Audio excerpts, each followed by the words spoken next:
Morning students. पिछले session तक अपन ने बात कर ली थी।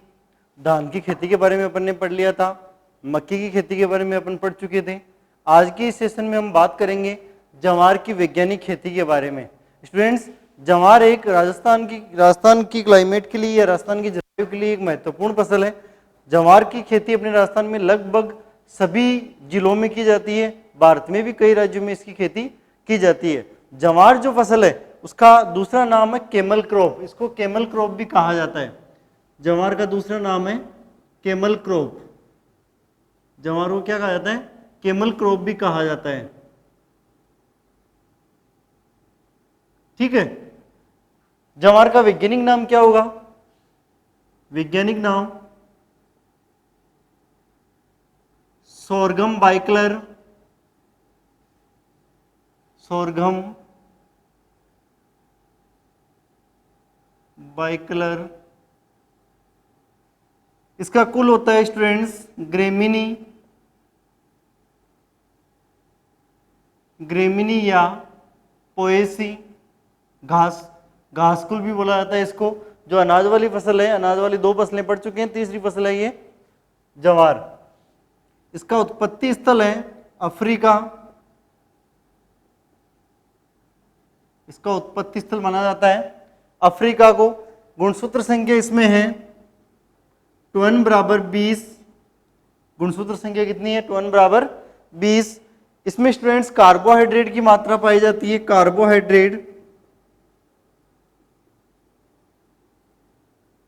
कार्बोहाइड्रेट की मात्रा 72.6% पाई जाती है। 72.6% कार्बोहाइड्रेट की मात्रा पाई जाती है।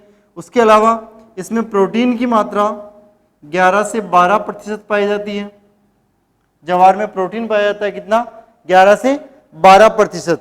ठीक है स्टूडेंट्स, इनके अलावा एक जहरीला तत्व पाया जाता है। ठीक है, छोटी अवस्था में, इसकी छोटी अवस्था में एक ग्लूकोसाइड पाया जाता है। इसकी जो छोटी अवस्था होती है उसमें एक ग्लूकोसाइड पाया जाता है। छोटी अवस्था में एक ग्लूकोसाइड पाया जाता है जिससे हाइड्रोसाइनिक अम्ल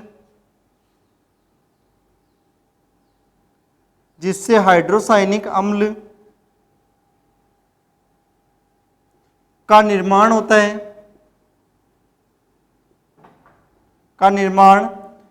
है।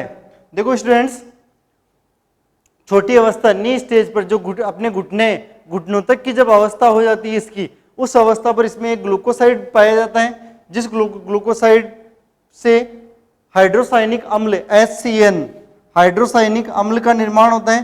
देखो हाइड्रोसाइनिक जो अम्ल है ये एक जहरीला अम्ल है। जब इस समय यदि पशुओं को ये चारा खिलाया जाए, क्योंकि ये जो जवार है इसको चारे के लिए भी अपन उगाते हैं और दाने के लिए भी उगाते हैं, तो इस समय यदि चारा उगाया जाए, इस समय पशुओं को चारा यदि खिलाया जाए तो वो पशुओं के शरीर पर या पशुओं के स्वास्थ्य पर हानिकारक प्रभाव छोड़ता है। कई बार पशुओं की हाइड्रोसाइनिक अम्ल के कारण मृत्यु भी हो जाती है। यदि इसकी मात्रा ज्यादा हो तो पशुओं की मृत्यु भी हो जाती है। इसको HCN पूछा जाता है। जवार में छोटी अवस्था पर कौन सा जहरीला तत्व पाया जाता है? HCN या धुरीन। ये याद रखना आपको। ठीक है, अब बात करते हैं इसके उत्पादन की। उत्पादन कहां कितना होता है? जवार का उत्पादन, देखो स्टूडेंट्स, उत्पादन की बात करें, प्रोडक्शन की बात करें तो इसका विश्व में प्रोडक्शन सर्वाधिक अफ्रीका में होता है।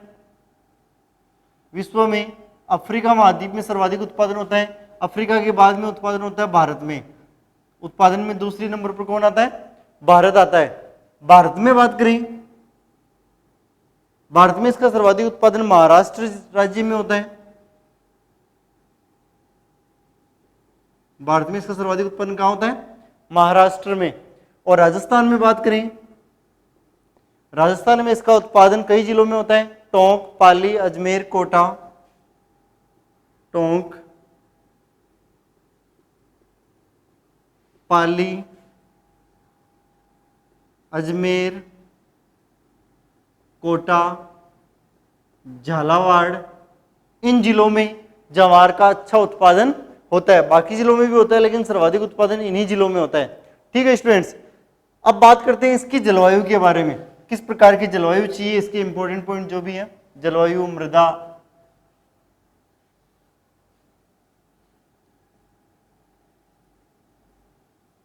जलवायु। देखो स्टूडेंट्स, ये एक सूखा सहनशील फसल है, सूखा सहनशील फसल है, सूखे को आराम से सहन सकती है। जैसे जो ऊंट होता है, कैमल होता है, वो भी सूखे या जो रेगिस्तानी इलाका है उसको उसमें आराम से रह सकता है।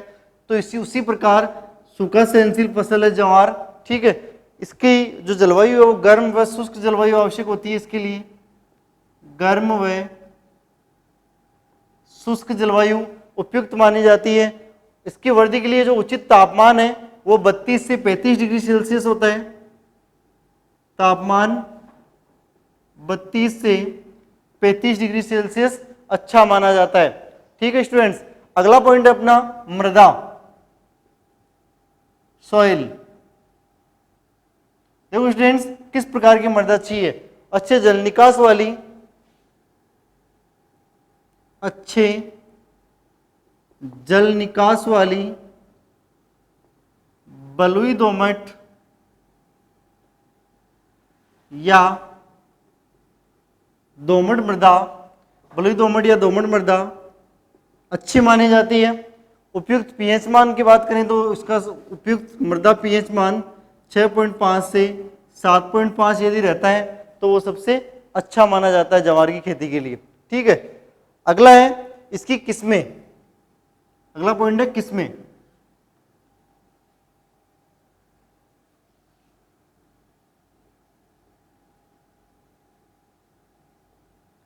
वेराइटीज, किस्में। देखो किस्में, इसकी किस्में कौन कौन सी है, CSH, CSH 5, CSH 14, SPV 96, 240, 346, 245, 245, 346। ये इसका मतलब ये नहीं है कि ये एक ही किस्म है।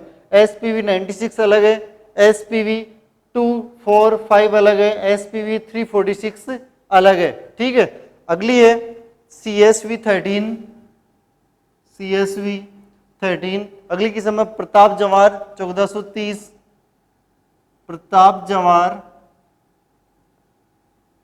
1430। ठीक है, ये किस्में कुछ दाने के उत्पादन वाली किस्में हैं।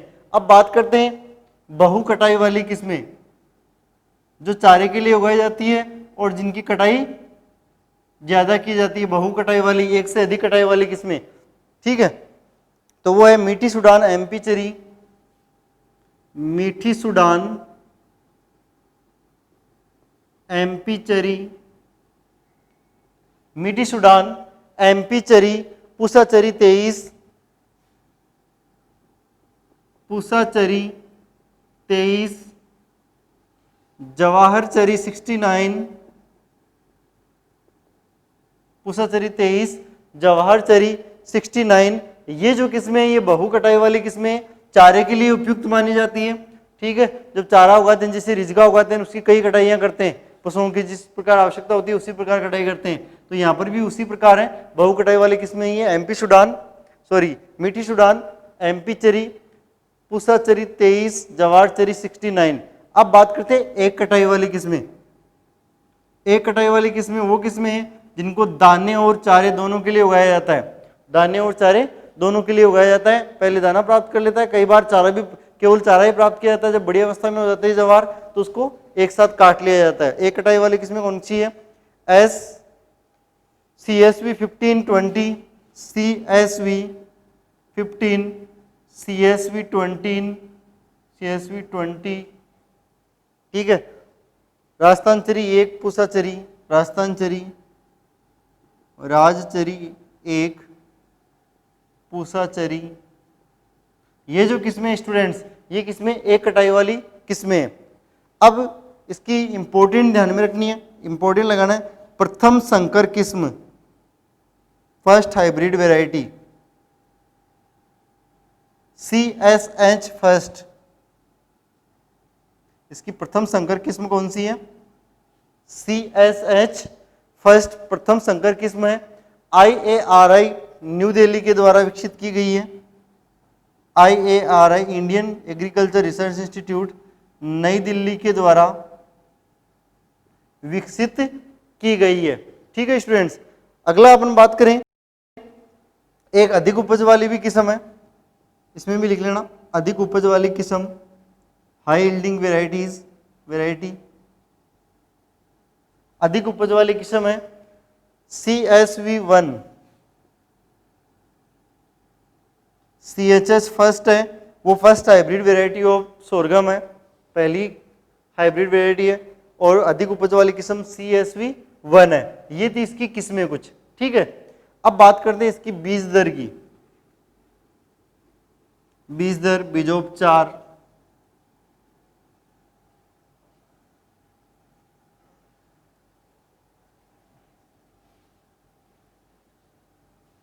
बीज दर, सीड ट्रीटमेंट,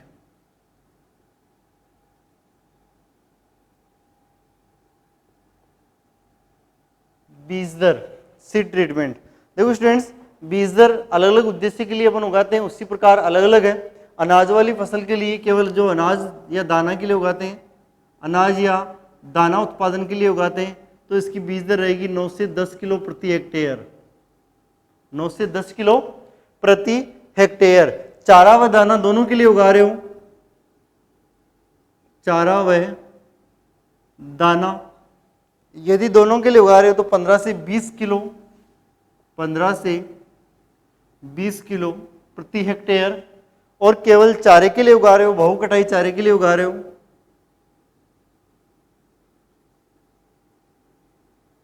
बहु कटाई चारे के लिए उगा रहे हो, तो इसकी बीज दर रहेगी 30 से 40 किलो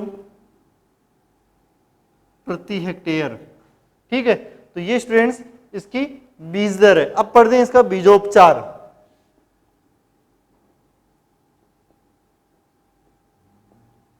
बीजोपचार, बीजोपचार को बोला था ये सीड ट्रीटमेंट नहीं था, सीड रेट था, और बीजोपचार रहेगा सीड ट्रीटमेंट। ठीक है, बीजोपचार किस किस से करते हैं? 2.5 से 3 ग्राम थायरम, 2.5 से 3 ग्राम थायरम और 6 से 10 ग्राम ट्राइकोडर्मा, 6 से 10 ग्राम ट्राइकोडर्मा से प्रति किलो बीज को उपचारित करके बोना चाहिए। ठीक है, उसके अलावा इसमें एक जैव उर्वरक भी काम में लेते हैं, एजोस्पाइरिलियम, एजोस्पाइरिलम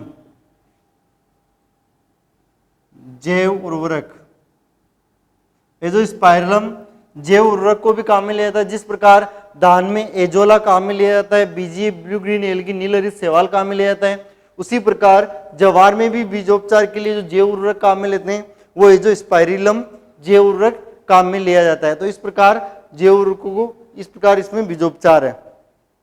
अगला है अपना बुआई का समय, किस कब बुआई करें? बुआई का समय देखो, ज्वार जो है वो खरीफ ऋतु की फसल है, लेकिन जब चारे की बुआई की जाती है तो इसकी ग्रीष्मकालीन बुआई की जाती है। चारे की बुआई ग्रीष्मकालीन करते हैं, थोड़ी पहले कर देते हैं। बुआई का समय, time of sowing,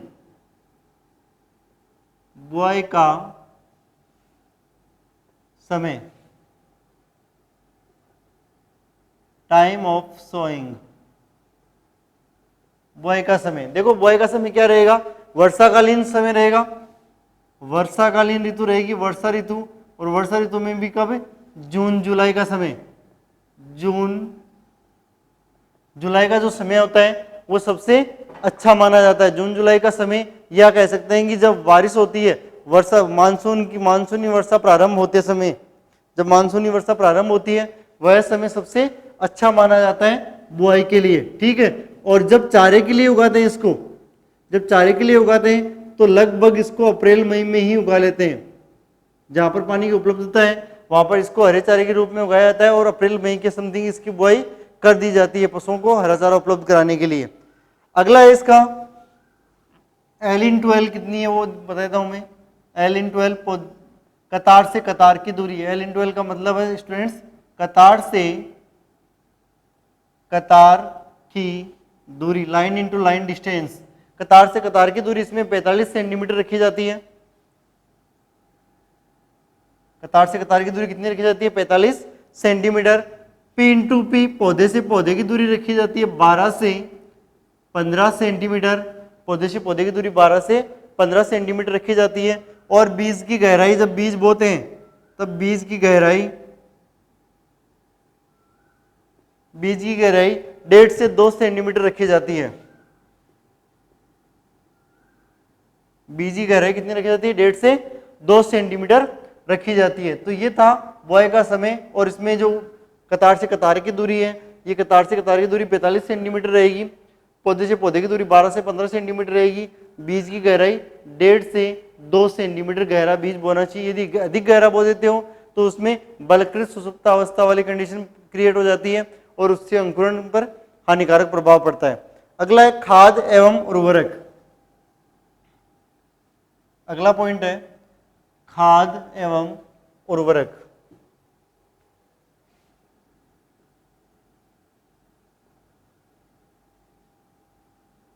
manure and fertiliser.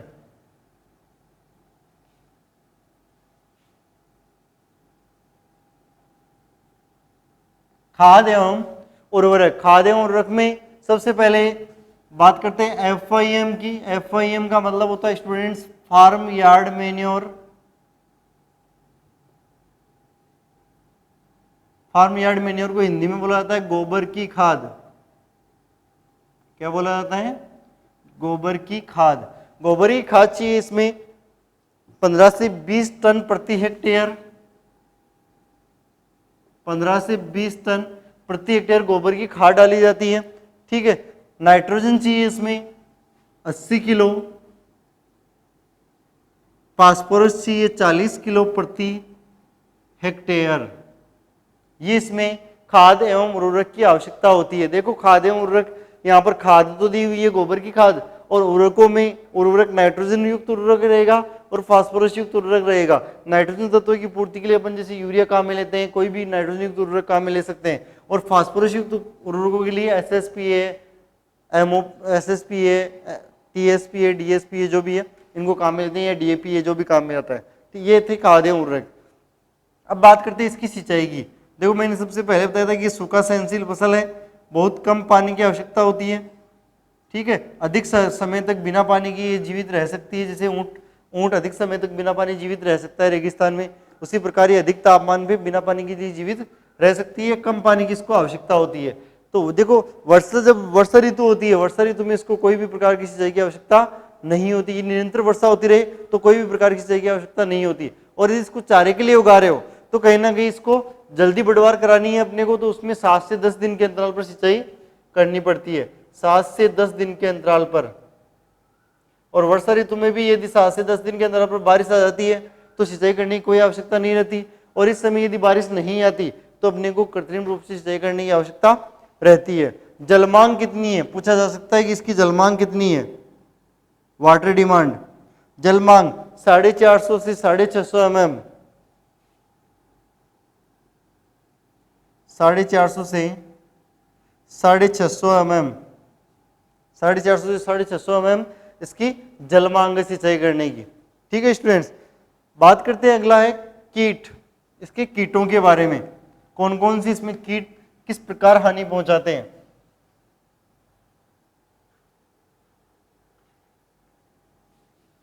अगला पॉइंट है कीट, इंसेक्ट।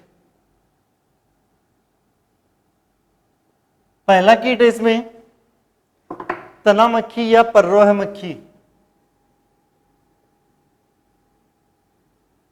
तना मक्खी व पररोह मक्खी। Stem fly and shoot fly. Stem fly and shoot fly, तना मक्खी या और पररोया मक्खी। देखो तना मक्खी क्या करती है, तना मक्खी तने के ऊपर आक्रमण करती है और तने को नुकसान पहुंचाती है, और पररोया मक्खी जो ज्वार के पौधे का सीड्स भाग होता है उसको खाकर नष्ट करने का कार्य करती है। ठीक है, इसके नियंत्रण के लिए 15 किलो फोरेट या 15 किलो कार्बोफ्यूरान को काम में लेते हैं। 15 किलो फोरेट या कार्बोफ्यूरान काम में लिया जाता है। 15 किलो फोरेट या कार्बोफ्यूरान को काम में लिया जाता है प्रति हेक्टेयर। ठीक है, ये था तना मक्खी और पररोया मक्खी। तो अगला कीट है तना छेदक, स्टेम बोरर।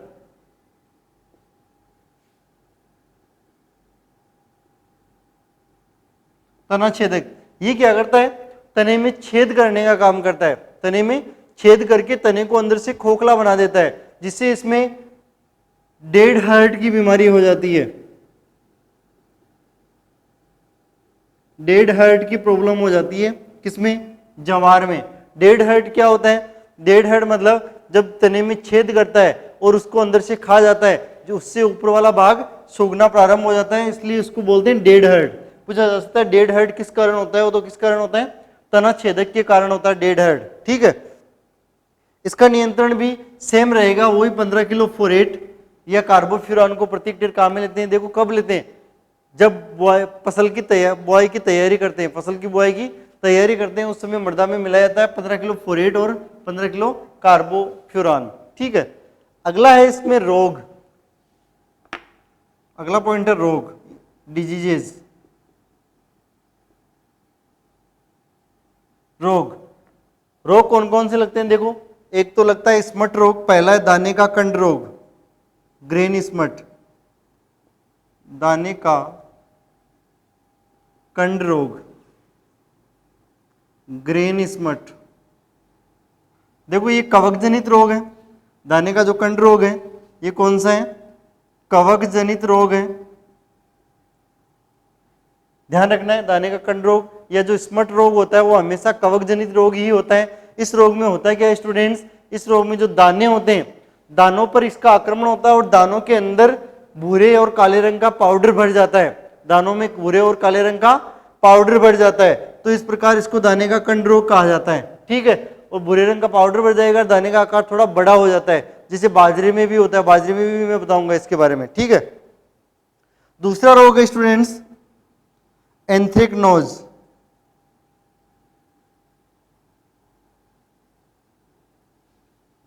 श्याम वर्ण बोला जाता है जिसको, जो फलों में भी होता है, फलदार जो पौधे होते हैं उनमें भी ये रोग ज्यादा होता है, एंथ्रेक्नोज। ठीक है, एंथ्रेक्नोज श्याम वर्ण रोग। इस रोग में क्या होता है, पत्तियों पर बैंगनी या नीले रंग की बैंगनी या गुलाबी रंग के धब्बे पड़ जाते हैं। इसमें गुलाबी रंग के, पिंक कलर के गुलाबी रंग के धब्बे बन जाते हैं पत्तियों पर गुलाबी रंग के धब्बे बन जाते हैं, और ये भी एक कवक जनित रोग है। ये भी कौन सा है, कवक जनित रोग। ये भी एक फंगल डिजीज है, कवक जनित रोग है। ठीक है, क्लोस्ट्रीडियम स्पीसीज नामक कवक के द्वारा होता है ये। अगला रोग है तना विगलन रोग। तीसरा रोग तना विगलन रोग, स्टेम रोट, तना विगलन रोग, स्टेम रोट डिजीज। तना विगलन रोग, देखो स्टेम रोट तना विगलन में क्या होता है, जो नीचे का तना होता है, जो जड़ और तने का जुड़ा हुआ भाग होता है, जमीन के पास का भाग, वो विगलन मतलब सड़ना स्टार्ट हो जाता है। ये भी कवक जनित रोग है। तीनों रोगों के नियंत्रण के लिए अपन एक चीज काम में लेते हैं, 0.2%। तीनों रोगों के नियंत्रण के लिए 0.2% मेनकोजेब का छिड़काव करना चाहिए। 0.2% मेनकोजेब का छिड़काव करना चाहिए। ठीक है स्टूडेंट्स, ये था इसके रोग और कीट। कीट दो है, तीन है कीट, तना मक्खी, परवा मक्खी और तना छेदक। तीन इसमें रोग है, दाने का कंट्रोल, ग्रेन स्पॉट बोलते हैं जिसको, एंथ्रेक्नोज और तना विगलन। मैंने बताया था डेड हर्ड, डेड हर्ड किस कारण होता है, तना छेदक के कारण, स्टेम बोरर के कारण डेड हर्ड जैसी बीमारी हो जाती है। अब लास्ट इसका टॉपिक है उपज।